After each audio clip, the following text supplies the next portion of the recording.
For nearly half a century, Voyager 2 raced through the void 12 billion miles out, crossing the helipore as humanity's reliable cosmic scout. But in 2023, an unlikely signal pulsed back, a heartbeat repeating every 7:44 seconds, too regular to be random, too structured to ignore. When engineers traced its origin, they found not a malfunction but a code buried in geometric recursion, as if something out there wasn't just reflecting Voyager's signal, but rewriting it. Suddenly, the edge of interstellar space looked less like a boundary and more like a veil, one that might respond if you dare to knock.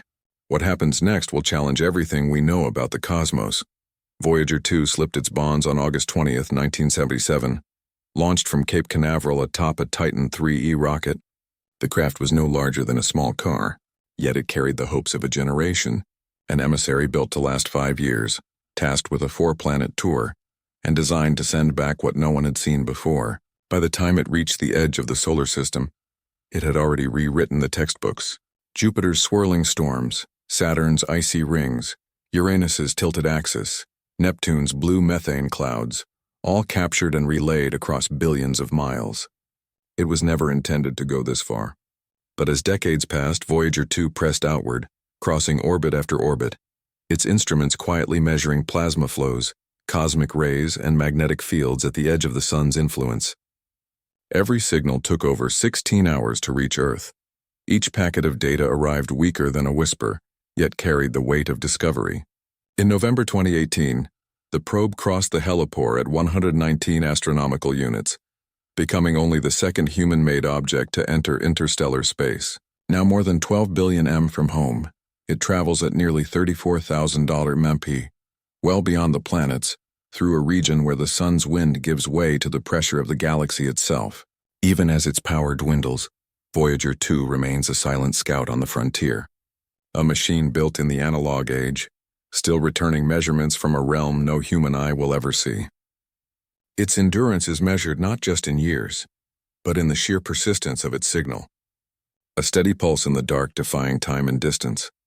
On July 21, 2023, a sequence of commands left Voyager 2's high-gain antenna pointed just 2 degrees off target, a margin so small it would go unnoticed on Earth.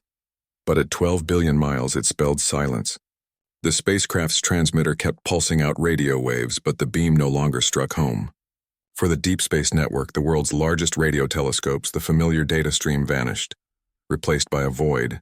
Yet inside mission control there was no panic, just a cold, methodical review of what had gone wrong. The attitude, articulation, and control system, the probe's steering brain, had done exactly what it was told. The error lived in the command file, not the machine. Engineers traced the fault to a version mix-up. An outdated set of parameters sent by mistake had nudged the antenna off axis.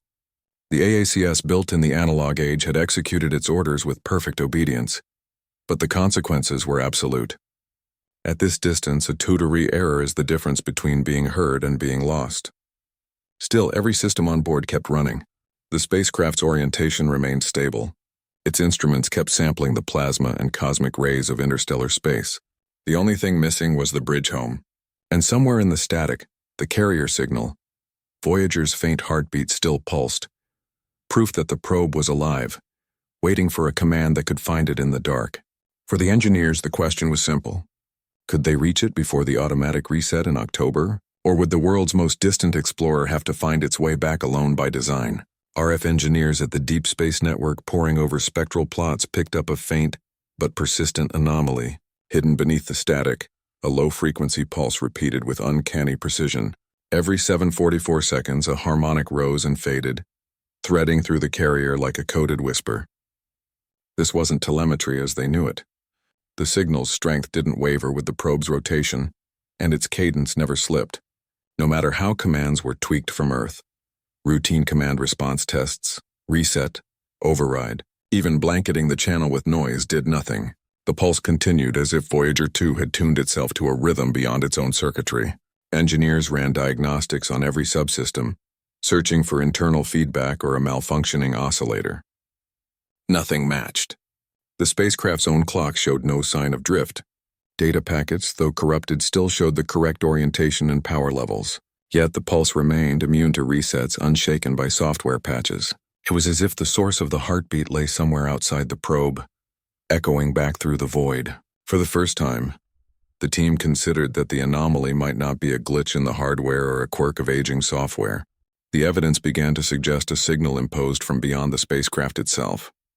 Something in the environment, or perhaps the very space Voyager now crossed, was weaving its own pattern into the transmission. The question shifted, not what was failing, but what was reaching out. The mystery pressed outward away from the familiar logic of onboard systems and into the unknown. Legacy decoders built to interpret.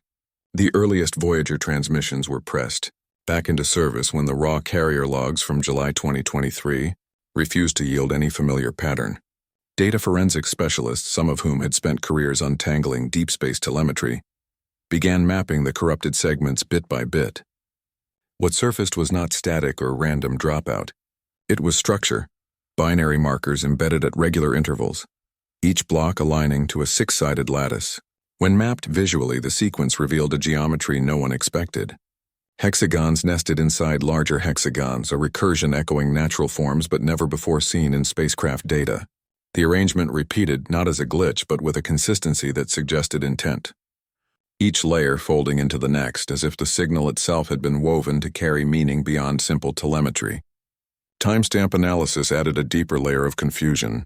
The clock signatures stamped on these packets ran out of phase with Voyager's own internal timeline. Instead of matching the probe's onboard clock or the round-trip light delay, the markers appeared offset, lagging by intervals that didn't correspond to any known event or command. Data blocks arrived as if assembled from a parallel sequence. Time shifted just enough to defy easy alignment with the probe's normal operations. Forensics teams ran cross-checks against every subsystem, searching for any routine that could have generated such offsets. None fit. The patterns held hexagons within hexagons, time slipping sideways. What began as corrupted telemetry now looked less like error and more like a message, composed from a domain just beyond the reach of Voyager's original design. A new theory began to circulate among the mission analysts, one that challenged the very idea of the HELOP as a simple boundary. The data hinted at something more. A field, not a wall, that seemed to absorb Voyager 2's outgoing signals, modify them, and send them back altered. Engineers running through the raw carrier logs noticed that the corrupted packets weren't just noise.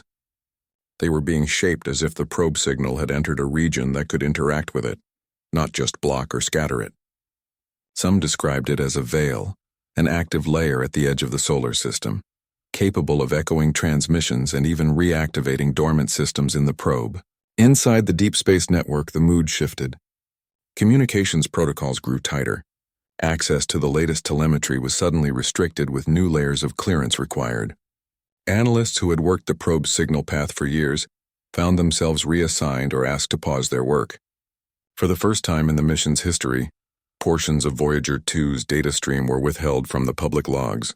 The event was quietly labeled V2X in internal memos, a code that carried more weight than explanation. The question was no longer limited to what the probe had encountered, but why the institution was treating the anomaly as more than a technical glitch. The stakes had changed, and so had the circle of those allowed to see the full picture. The debate fractured along old lines, but the evidence refused to cooperate. Timing analysis of the Voyager 2 pulse revealed a cadence built on prime multiples, echoing the mathematical signatures once found in the 1977 WOW signal and some of the most enigmatic fast radio bursts. Some argued for exotic plasma turbulence, invoking magnetic chaos or interstellar dust as the source of the pattern. Others pointed to the precision, too regular, too recursive to dismiss outright. The risk was not just technical but philosophical. If the field was structured, even aware, then every transmission became a question of intent. Should humanity attempt a reply, risking a message that could be misunderstood, or stay silent, preserving the fragile anonymity of our cosmic address? Proposals circled. Repeat the signal, launch a probe designed for dialogue, or retreat and observe. The data offered no comfort, only a choice suspended at the edge of knowledge, a crossroads between curiosity and caution with no consensus in sight.